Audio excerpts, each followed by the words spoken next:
Hi, I'm Reb Myron. I'm a minister through Pathways of Light, and I've been a Course in Miracles student for 40 years. I'm going through the lessons this year, asking Jesus to clarify for me, as I've done in the past, and I'm writing from that clarity, and that's what I'm sharing with you today. So let's get started. Very excited because we have a new special theme. And today it is number 7, what is the Holy Spirit? The Holy Spirit mediates between illusions and the truth. Since he must bridge the gap between reality and dreams, perception leads to knowledge through the grace that God has given him to be his gift to everyone who turns to him for truth. Across the bridge that he provides are dreams all carried to the truth to be dispelled before the light of knowledge. There are sights and sounds forever laid aside, and where they were perceived before, forgiveness has made possible perception's tranquil end. Paragraph 2. The goal the Holy Spirit's teaching sets is justice in the dreams. For sights and sounds must be translated from the witnesses of fear to those of love. And when this is entirely accomplished, learning has achieved the only goal it has in truth. For learning, as the Holy Spirit guides it to the outcome he perceives for it, becomes a means to go beyond itself, to be replaced by the eternal truth. These stories we think of as our lives are just a projection of beliefs from our mind. They are the stories of separation we wanted to experience when we had that tiny mad idea. In that instant, God gave us the answer, the correction for our stories, and that is what we call the Holy Spirit. God could not join us in our insanity, or he would be as insane as us. So he placed in our mind the Holy Spirit, a representation of his love, his voice that would act as a bridge from fantasy to reality. As we dream of death, the Holy Spirit guides us to life. He corrects our thoughts and shows us another way to perceive. His perceptions are very close to the truth and allow us to shift gently from time into eternity. I generally think of the Holy Spirit as a correction of our stories, but a bridge is a very helpful image for him as well.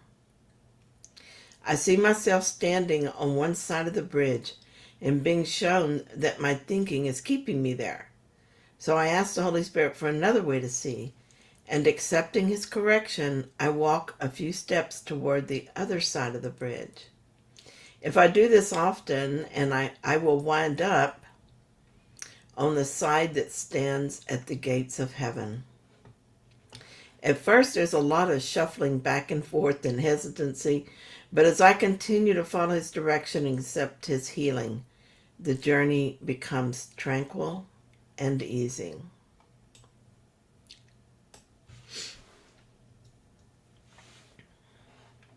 Paragraph 3.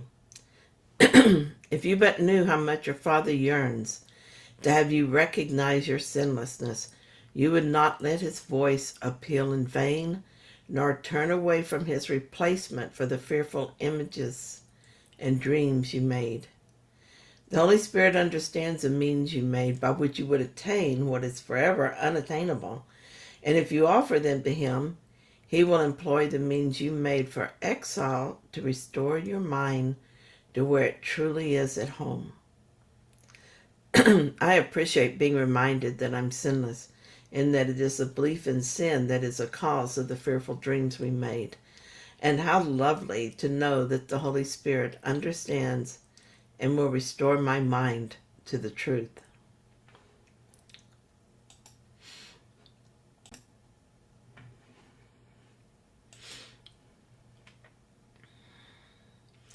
This is paragraph 4. From knowledge where he has been placed by God, the Holy Spirit calls to you. to let forgiveness rest upon your dreams and be restored to sanity and peace of mind. Without forgiveness will your dreams remain to terrify you, and the memory of all your Father's love will not return to signify the end of dreams has come. Makes me want to do forgiveness all the time. Let me forgive everything. I do want these dreams to end. I don't consciously feel frightened of God anymore, but I suppose I must still have some fear, or I wouldn't still be here. Jesus wants us to know we have nothing to fear from God, that He loves us and welcomes us home. He wants us to know that we are innocent of sin and all its fearful images. We can be done with this if we so choose. The Holy Spirit understands what we have done in an attempt to make a world of our own. He will use this world to restore our minds to our true home if we let Him.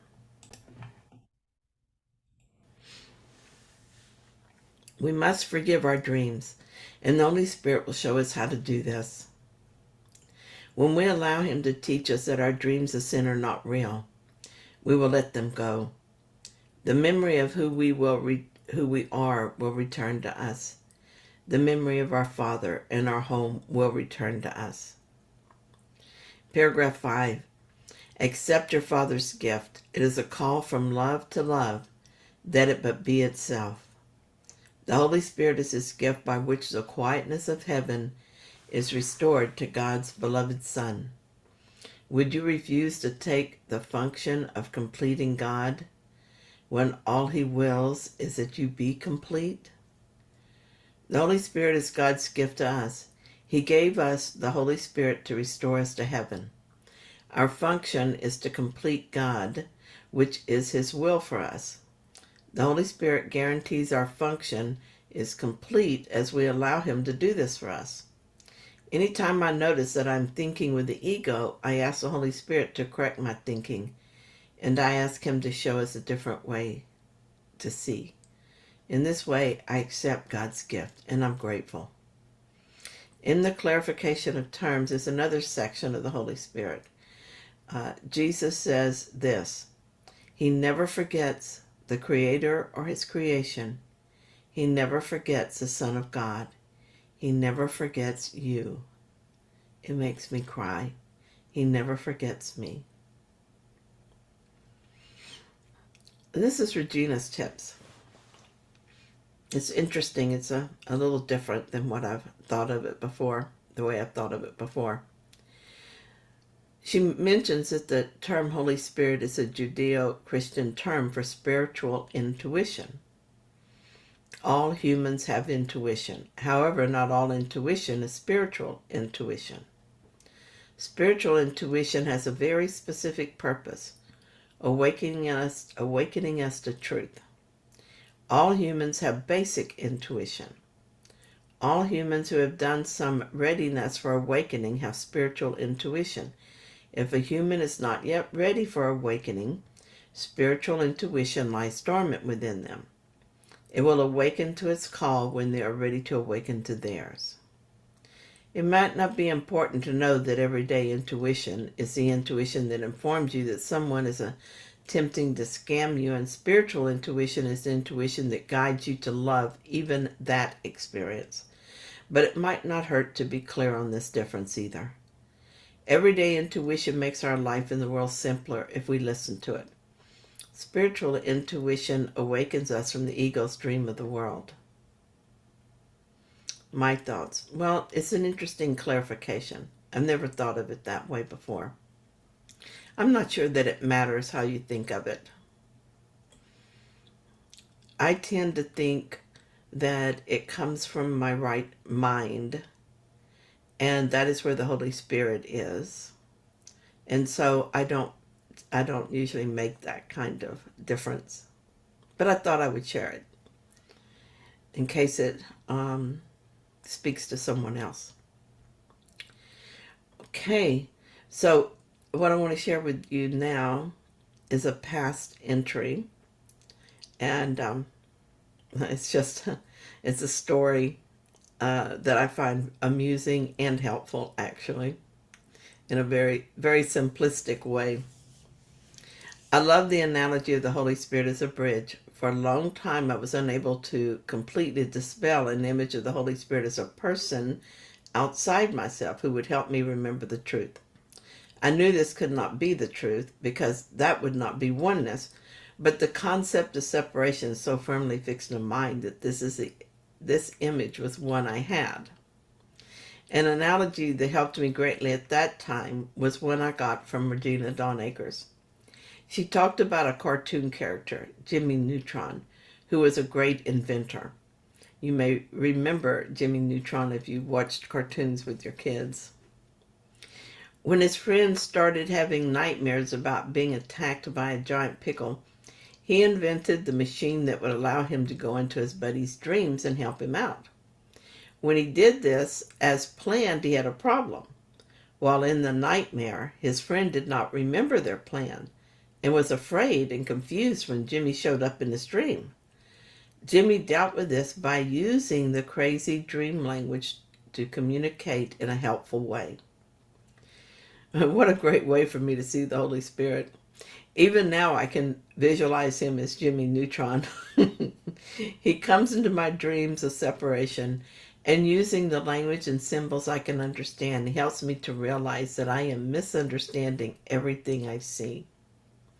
Like Jimmy's friend, I think a mean giant pickle is threatening me, and the Holy Spirit is showing me that the pickle is just asking for love and understanding. And once I calm down, I forgive the pickle and offer love.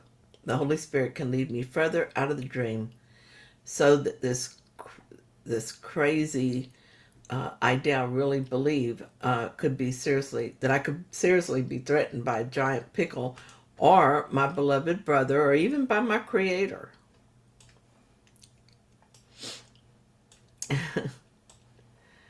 Now that I'm a grown-up, I am ready to move on from the cartoon character analogy, which, while very useful at the time, still sees the Holy Spirit as a person apart and separate from me. This is why I like the bridge analogy so much. While in the crazy ego dream, I find form symbols helpful to my understanding. I see myself carrying an untrue thought across the Holy Spirit bridge, and on the other side, the lie is transformed, and I see the truth.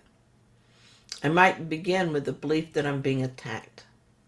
The neighbor complained about the water not flowing freely through my ditch and threatened to overflow into her yard.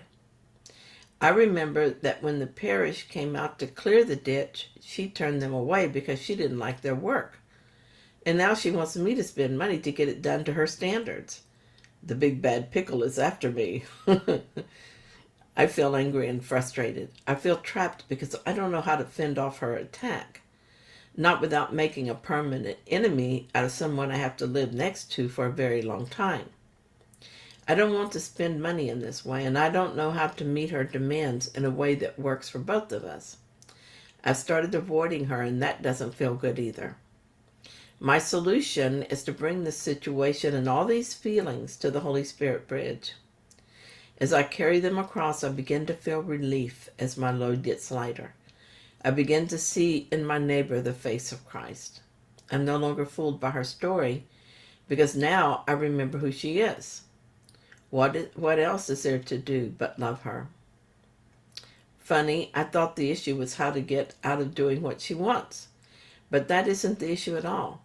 She only wants to feel loved and safe, just like me. I'm completely willing to love her, which I couldn't do while still seeing her as a threat. This is not about the ditch, but about remembering my purpose, which is to forgive. I'm still unwilling to pay to clean the ditch. Now, though, I don't feel afraid to say so, nor do I feel the need to defend that decision. I will ask her if she knows the person with the parish I can contact about it. I went to the bridge with a problem about ditches, and in doing so, I realized it was simply a forgiveness matter. Again. I wonder why I keep forgetting.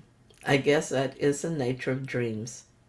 As I continue to allow my dream story to be unraveled by the Holy Spirit, I will awaken from the crazy dream of separation. And yes, that does happen. I'm happy to report. Thank you so much for joining me in this part of our daily lesson. I'll be returning a little later with the lesson itself. And we want to remember that Jesus asked us to read a special theme every day as we do our lesson, or before we do our lesson. All right. Thanks so much for being here. I appreciate you so much. If you found it helpful, please like it. And if you haven't yet, please subscribe. And I'll see you in a bit.